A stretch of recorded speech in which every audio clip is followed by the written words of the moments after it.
We're in the final week before NFL starts. It is Monday, Labor Day. Football season kicks off on DraftKings and everywhere on Thursday night when the Chiefs take on the Detroit Lions. We drew the 3 pick. There are 3 days left. DraftKings has a couple spots left in this best ball tournament. We're trying to win $1 million. It's gonna get wild. I don't know any of these names. We drew the 3 pick. Let's see what happens. Drop a like on the video, subscribe to the channel, ring the notifications bell. Let's go. He's a legend. Before we start this draft, I have uploaded the list from establishthерun.com. You can go here, best ball rankings. You can get everything that you need. If you use smizzle.tv/ETR, you get a 10% discount on your new subscription to the site if you have not already. NFL in-season content, sports betting content, as well as daily fantasy. And if you're still in your draft, great draft list, whether you're drafting on Underdog or DraftKings or anywhere else. So go check them out, smizzle.tv/ETR. Let's see how this goes. Post-cup injury. Just to see how everything kind of Pollard 3, probably not. Who's gonna be the guy that does the crazy stuff in this draft? I am going to try as best as I can to correlate my lineup and draft the best lineup, but I may have to just go top value because stacks are going to get blown up the last week on DraftKings. It's just like if I get the things, I may reach here or there. We'll see how I can go. If you have not watched my most drafted videos, if you have not watched my top picks in the first 10 rounds, go watch those videos. That's how I'm going to be drafting this team, and then we'll see how we can round it out in the last few rounds of the draft to make this a complete team. Number 1, Justin Jefferson. We are not off the rails yet. We are still doing just fine. Christian McCaffrey goes 2. I can't. I already did a Jamar Chase. I have to go Tyreek Hill. Like, I should go Jamar Chase. If I'm smart, I go Jamar Chase, but I just did for you guys a Bengals super stack draft. I can't do another one. So I gotta go Tyreek Hill here for the content. I'm doing this for you. I'm punting off Jamar Chase for you. That's what just happened. So I've got Tyreek Hill. Let's see where we can go with this. Take Chase. Take Chase. I can't, chat. Gift for that guy. Gift for that guy. Travis Kelce goes 5. Let's bring up the draft. So who do we want coming back? Obviously, we want Jalen Waddle. Don't show drafted. Go to draft. There. This is a little easier for you guys to follow along with. Chase, Kelce, Eckler. Nothing surprising yet. I would love it if this draft kind of went a predictable route, let's say. If this draft is not out of pocket, I'd be okay. I'd be very, very, very okay with this. Diggs, A.J. Brown, Devontae Adams probably sliding up in drafts because of the injury to Cooper Kupp, so he's replacing him on a lot of people's draft lists where he was falling into the middle of the second round before and not somebody that you could really get. We have the Ravens as a week 17 opponent against the Dolphins here. So there's a lot of options for us to go with for week 17 correlation. Week 10 second clocks, the chat is asking. No, it's broken. You saw that in the first pick when I queued up Tyreek Hill to test it. Josh Jacobs was going here earlier. He was in that range before. And now we're talking, he's up here in the top end of the second round. So this just looks like he's drafting a Raiders stack, which could possibly, because their week 17 opponent is the Colts, wouldn't really be shocked if he took Jonathan Taylor here, maybe Richardson and Pittman as well. We'll see if Jaka V is that type of draft or if he's just a Raiders fan. Bijan Robinson in the first round, followed up by Jalen Hurts in the second round. Also interesting in these drafts always to see that are later in the draft season. Quarterbacks do tend to fall a little bit. The early quarterbacks can tend to fall a little bit by half a round or a round, as now the running back situations and injury situations are a little bit more flushed out, and we can see what where everything is and who everybody has got. Kelce, Mahomes, not shocking here. I really wouldn't be shocked if, well, I get my guy. Jalen Waddle, my top guy left on the list. He's at 14. Then T. Higgins, ADP of 22. We're going to take him right there. Now I get to decide who I want behind them. So full-on Dolphin stack is what we're going for here. Derrick Henry, Calvin Ridley, aggressive. Very aggressive. The dream would be this. Tua sniper incoming. I'm probably going to have to reach to get Tua. Like, just to be sure. Devontae Smith. Take Josh Allen here, bud. You know you want to. Just go ahead. Just take him. Take him.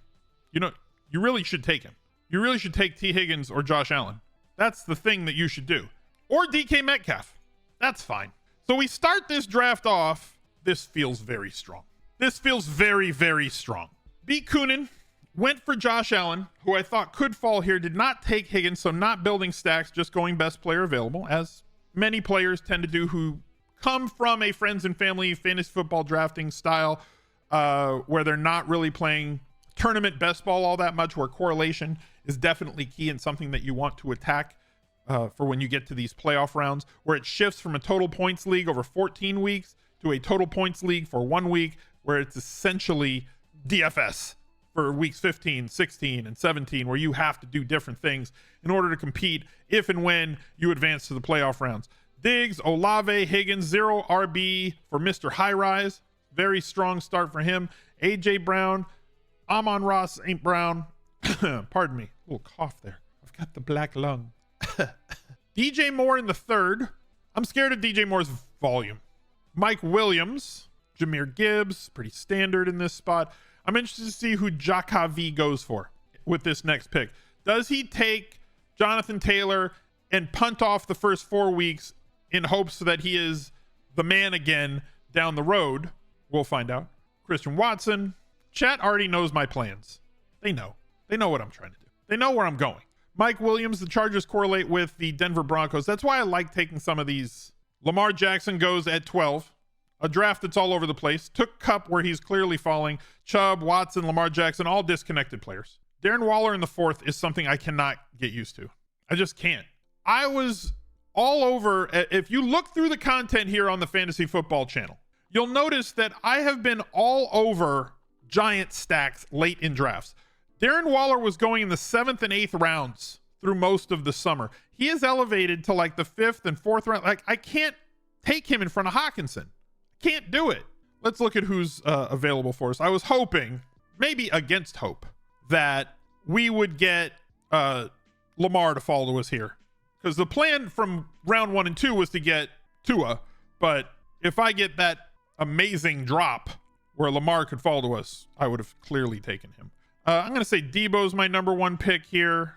He's the main guy that I want. Not really all that interested in Hopkins.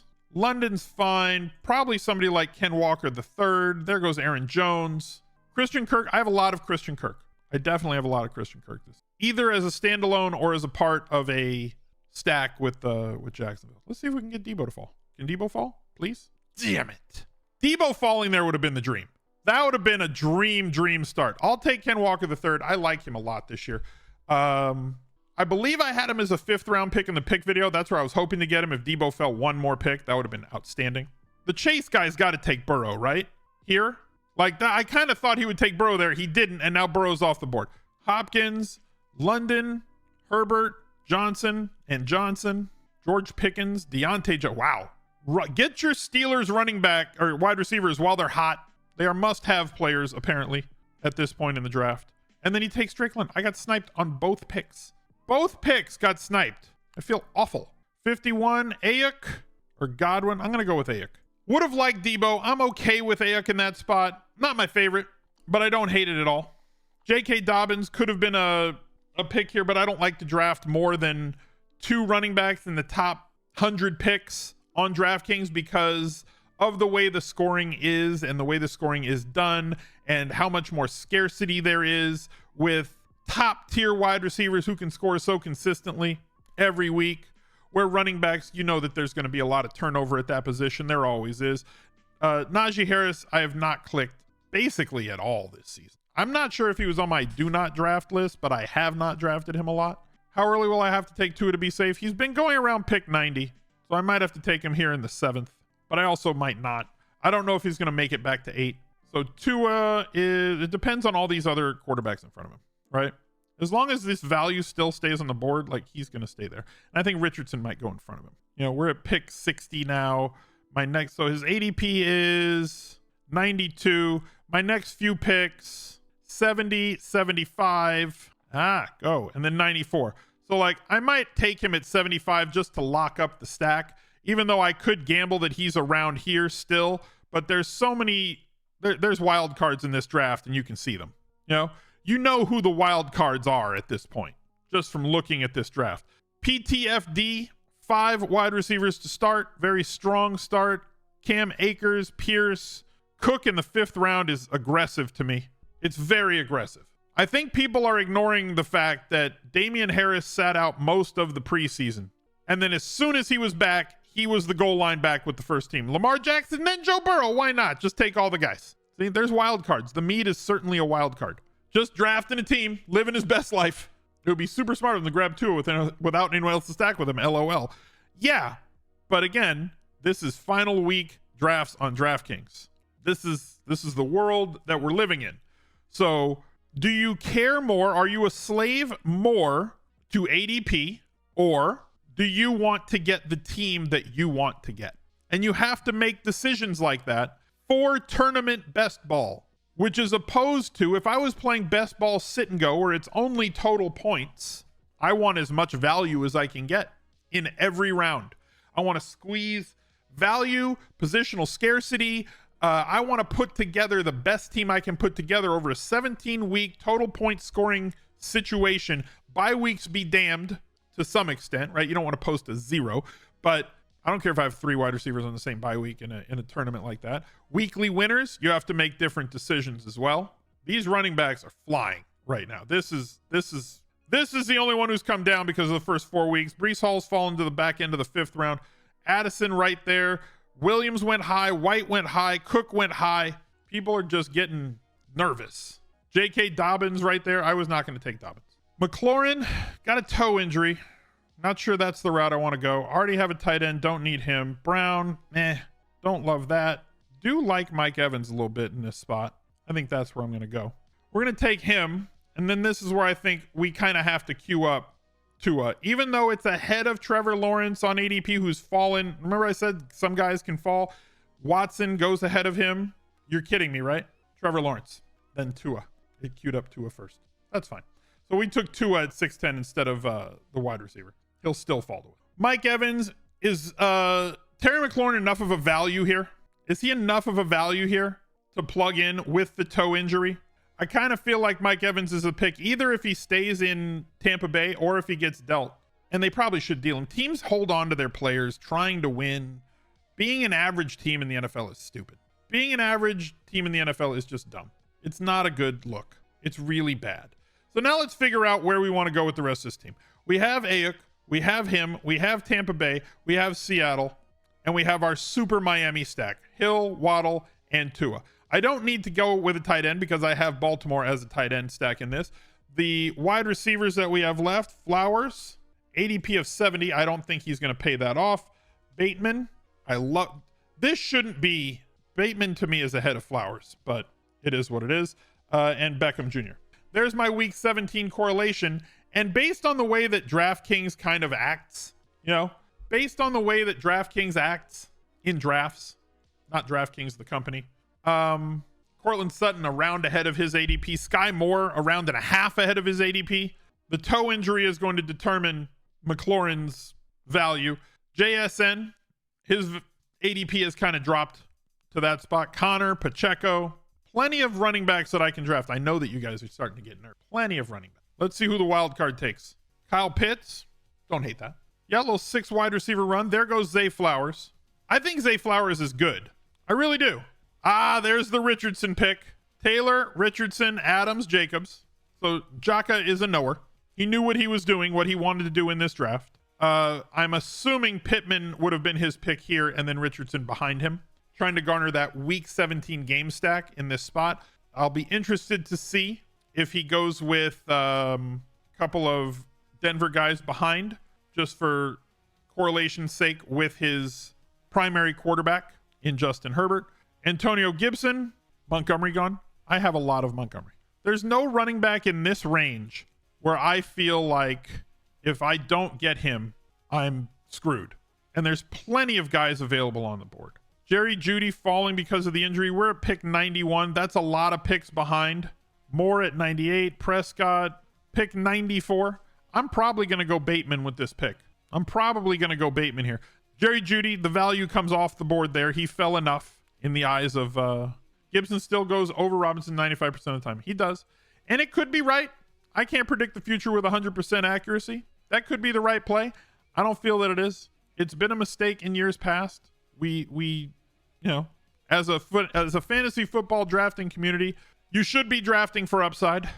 And something that doesn't make sense to me, as a fantasy football community, people have decided that Brian Robinson Jr.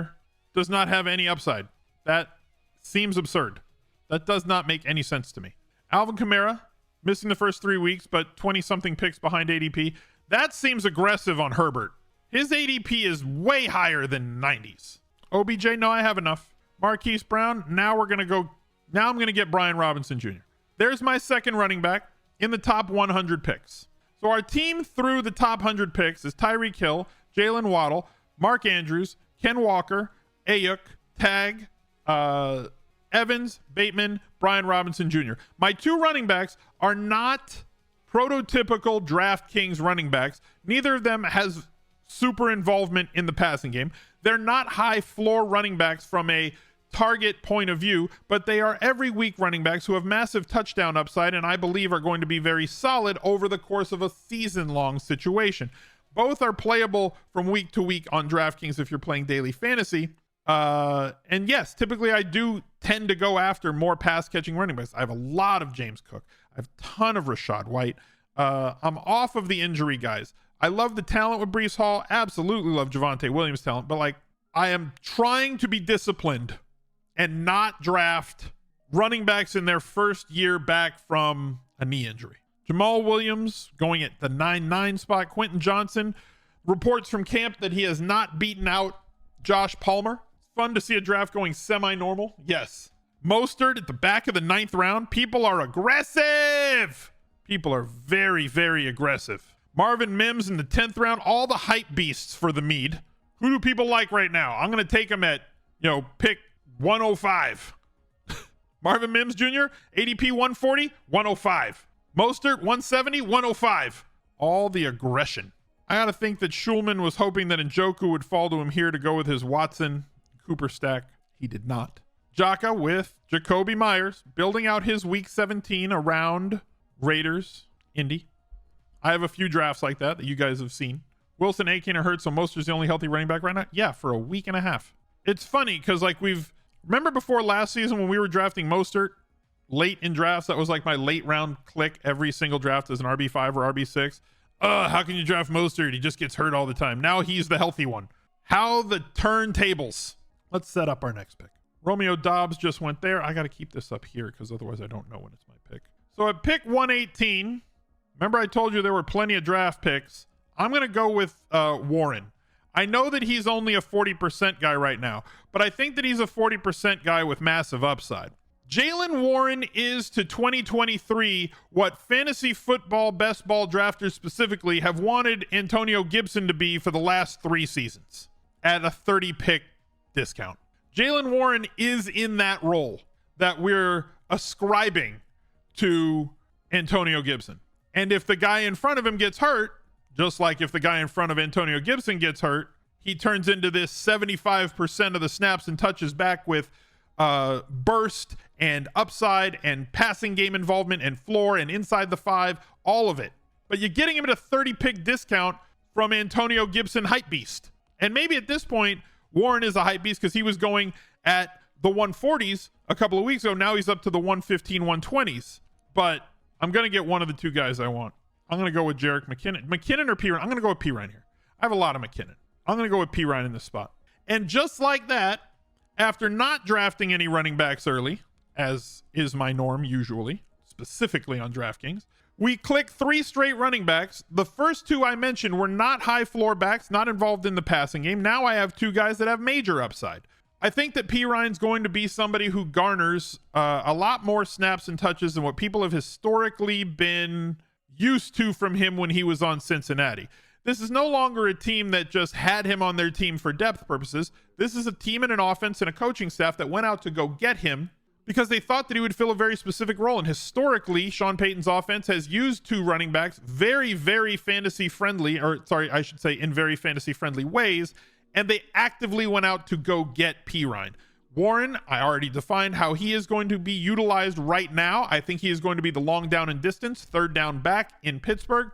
Both of them have major upside should the injury monster come out and bite, because that's the nature of running backs. That is just the way that it is. Always, always, always has been and always will be.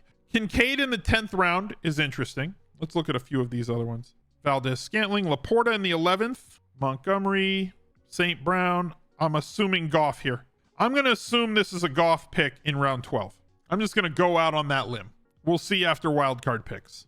Adam Thielen. I feel I know that guy's name. Ezekiel Elliott just went in the 12th round.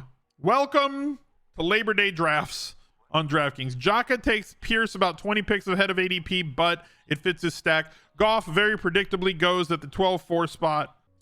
Damian Harris, a late round running back pick that I absolutely love. Mentioned him earlier in this video. Again, a 40% running back. Not going to be very involved in the passing game, but is on a tremendously talented offense and is going to get the lion's share of the inside the 5 carries. Absolutely love him as an RB4, RB5 in this spot. A lot of upside here and spike week potential as well. I'm going to go back to my pick so I don't get left. Jake Ferguson just went in the 12th round. This is where we're getting frisky. People are starting to get real frisky. I have 2 week 10 wide receivers. I do need a tight end. Devon A-Chain went there. I think I gotta take Higbee here. Behind ADP, highest guy left on my ETR draft board. If Cooper Kupp misses time, he's going to be a 7, 8, 9, 10 target a game guy, because that's what he's been in the past. And I don't know that I need to go get another tight end until the last 1 or 2 rounds, like somebody like a Cade Otton, Trey McBride, just somebody of that ilk that just kind of fits in those spots. Top running backs left available: Mitchell, Algier, Rashawn Johnson. Singletary's got a job. Kareem Hunt might have a job. They said he's visited like 4 or 5 teams so far. Top wide receivers: Mooney, Van Jefferson, the other one that stands to profit greatly from Cooper Kupp if his hamstring keeps him out a more extended period of time. Top quarterbacks: Russ Wilson, Carr, Howell, Stafford. There goes Jameson Williams. I have Tua. I have somebody with Purdy, so I'm going to take Purdy in this spot. Don't love Purdy, right? Don't love Purdy, but I'm going to have to go with a 3 QB build with this team because of the fact that I was not able to get Lamar Jackson to fall to me here in the 4th round. Now, if Lamar Jackson falls to me here in the 4th round, I'm still taking Tua. If he falls to me here in the 4th, I'm still taking Tua, probably at this spot where I messed up the queue. And those would be my 2 QBs, and that would be what I'd roll with. However, because I didn't, and Tua is my lead guy, with his concussion history, even though he took jujitsu this offseason, has hopefully learned how to fall, even though they traded away Trey Lance to give Purdy the reins here, and he looked super spectacular, has all the weapons, and maybe one of the best, not maybe one of the best, maybe the best or one of the best schemes, quarterback-friendly schemes with top-tier talent like Debo, CMC, Kittle, Aiyuk. It's a hard-to-fail spot for a quarterback. You just have to be serviceable. You just got to deliver the pizza. You can go get your Purdy pizza delivery shirt from the Smiz Gang merch store. All Purdy's got to do is deliver the pizza hot and fresh. If he does that, touchdown, touchdown, touchdown, touchdown, touchdown. And he's fine for fantasy. Jordan Love in the 11th, also super aggressive. Rashee Rice in the 13th. I think that Watson in the 19th is a better pick than Rashee Rice in the 13th. It's very possible I'm wrong, but if I'm going to be wrong, I don't think Rashee Rice does all that much. This is a very complex offense to learn in Kansas City. So what else do we have to do with this team? Let's go take a look. We have 2 QBs. We have 4 running backs, 5 wide receivers, 2 tight ends. We have a stud tight end. We do need to pick up a 3rd QB, so we have to monitor as they come off the board. I'm probably going to end this draft with 6 running backs and 8 wide receivers. So as this draft does go along, Michael Mayer, everybody's just going nuts. I have to fight the urge to draft like a tight end like Dulcich, who's somebody that I like. Tank Dell, 160. Sam Howell with his rushing ability and bye week difference. I have a 10 and a 9 in terms of bye weeks. Isaiah Hodgins, if you were on that David, if you're on the David or Daniel Jones train like I am, you will have a lot of Hodgins. Jaden Reed, this seems like an easy double click at this point in the draft. Watch me get sniped again. I've gotten sniped for guys I've been thinking of a lot in this draft. A lot. There it is again, right? There it is again. It's happened consistently in this draft. Can't claim that somebody is watching the draft. Spears looks like the best opportunity for me in this spot as an RB5. Could also go with Singletary. I think Spears has more upside. It may or may not materialize this season with Derrick Henry still on the job. And I'm not of the mindset that Derrick Henry is injury prone. Matthew Stafford went there. Running out of quarterbacks at this point. May have to take a leap somewhere. Best available players: DJ Chark, Dulcich, Moore, Gallup, Smith, Curtis Samuel. Renfro's always available. Renfro's literally always available in drafts. Who knows how bad that injury is going to be for him. He's just always available late in drafts. Always. Always. Kind of wanted Michael Gallup there. I really did. Too early to take him, but I'm going to queue somebody up so I don't get X'd out of something. We're going to go with Curtis Samuel in this spot. Solid involvement in an offense. Possible nagging injury to Terry McLaurin, who's a massive difference maker there in Washington. Turf toe or whatever toe injury he's dealing with can last. It's just longer than you think, where they just can't be explosive, and they might have to lean on other spots in that lineup. Wilson and Watson, guys that I'm going to look for late in the draft.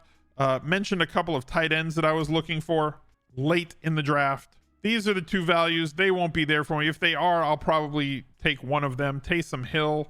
Don't know how much I like him this year. I like him more on underdog than I do on DraftKings as a 2 guy.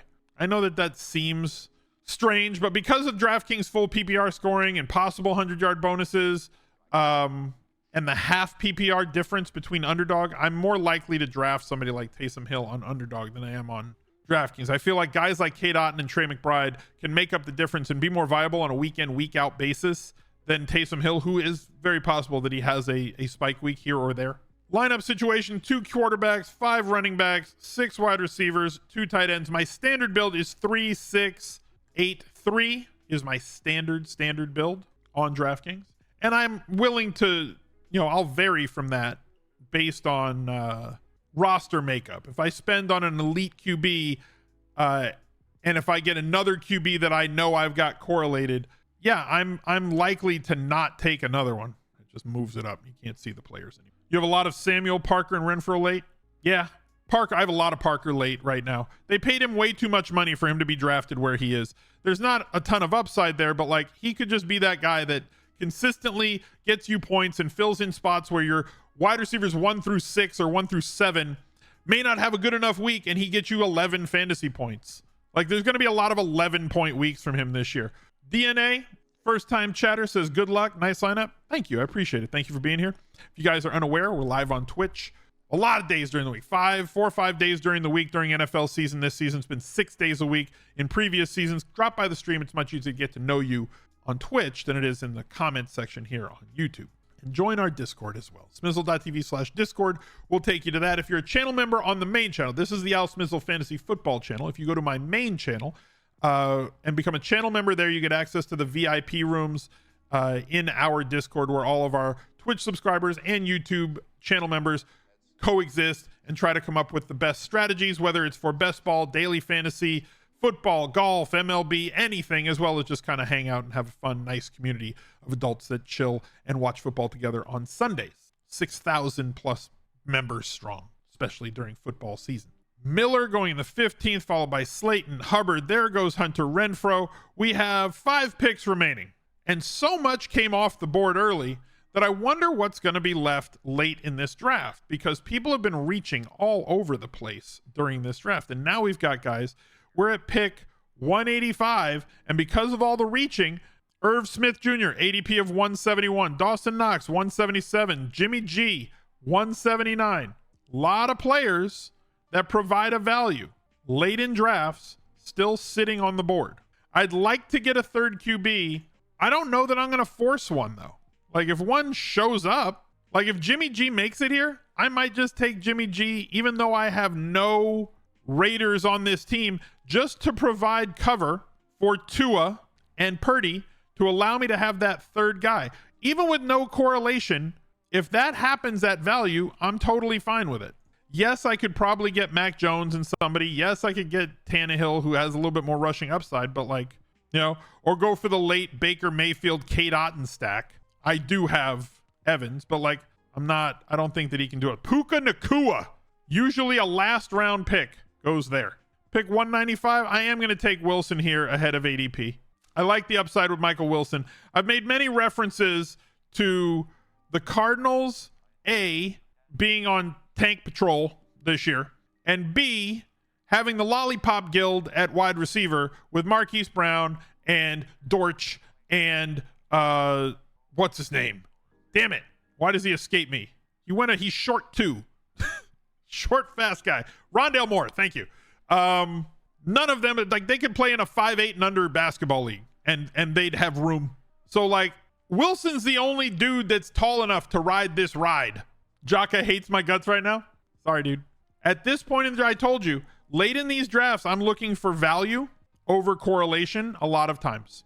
And I did not think Baker was going to make it to where his ADP kind of goes. I did not think he was going to make it back to here.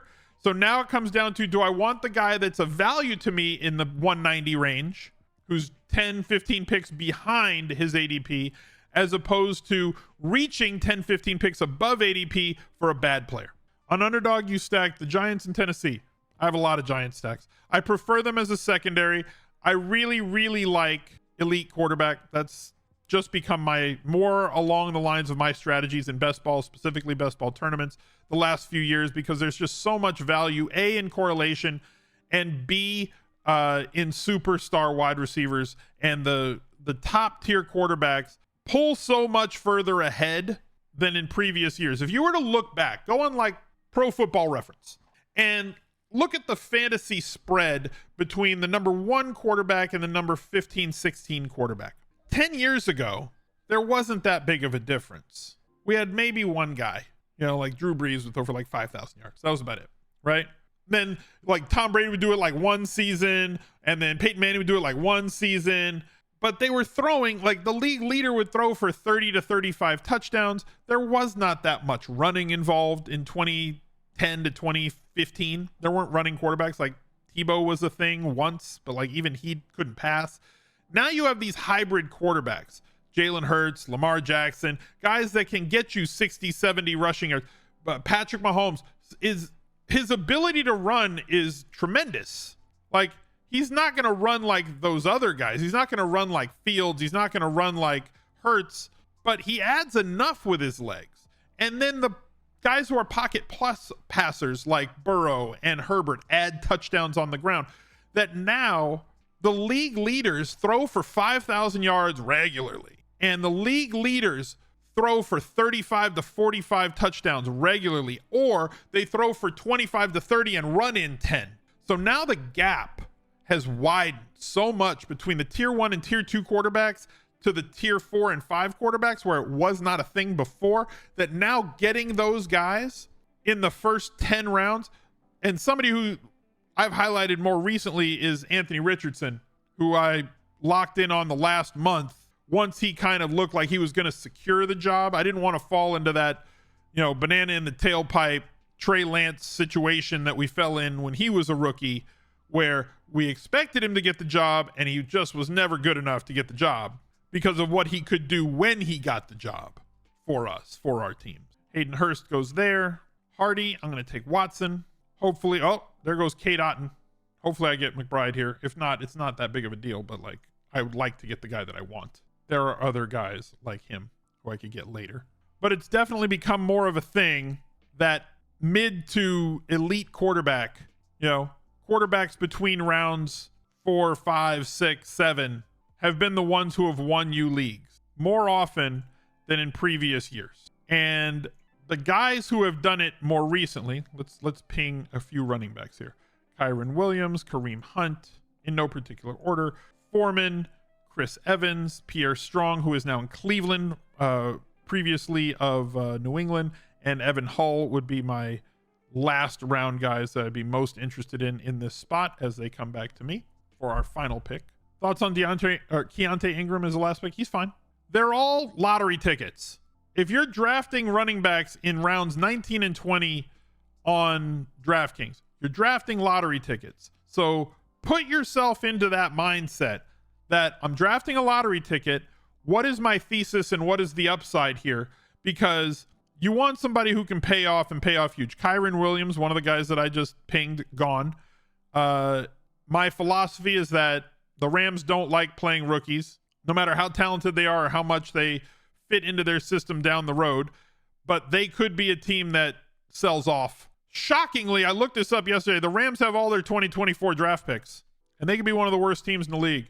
And maybe they trade Cooper Kupp. Maybe they, just decide, you know what? We had our run. They trade Aaron Donald before the deadline. They trade Cooper Kupp before the deadline. They have one of the worst 2-3 teams in the league, and they lock up one of these young quarterbacks next year because they actually have all their draft picks, and they can add more and do it in one season, a one-season roster rebuild, as opposed to it taking them as long as it could possibly take them with how many draft picks they had traded. There goes Kareem Hunt, visited 4 teams in the last week. Bobby Trees in the 20th round seems like a really high floor, solid wide receiver. Not going to win you a league, but could keep you afloat through injuries, and other situations, which is more important than people think in best ball, because we had been drafting guys like that in past years. Like Hunter Renfrow in like the 18th round, people used to make, oh, you're Hunter Renfrow. There's no upside there. Then he had that massive year where like there was a ton of upside there. I'm not saying that's going to be Robert Woods here, but it's okay that everybody that you're drafting isn't, there goes Hull. So Foreman, Evans, and Strong, looking at my bye weeks, 5, 13, 6, 9, 7. I think Evans has the most upside here. I think that Chris Evans there has the most upside with Mixon. Thank you guys for watching. Let me know what you think about the draft down below in the replies. Look out for another video right there. He's a legend.